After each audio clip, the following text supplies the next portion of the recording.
బాహుబలితో భారతదేశ వ్యాప్తంగా సంచలనం సృష్టించినటువంటి ప్రభాస్ జాతకాన్ని, హీరో ప్రభాస్ జాతకాన్ని విశ్లేషణ చేద్దాం. పేరు రావడానికి ఎందుకు అంత పెద్ద పేరు వచ్చింది అనే దాన్ని విశ్లేషించినప్పుడు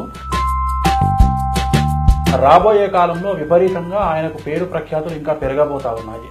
కాకపోతే ఆయన జాతకరీత్యా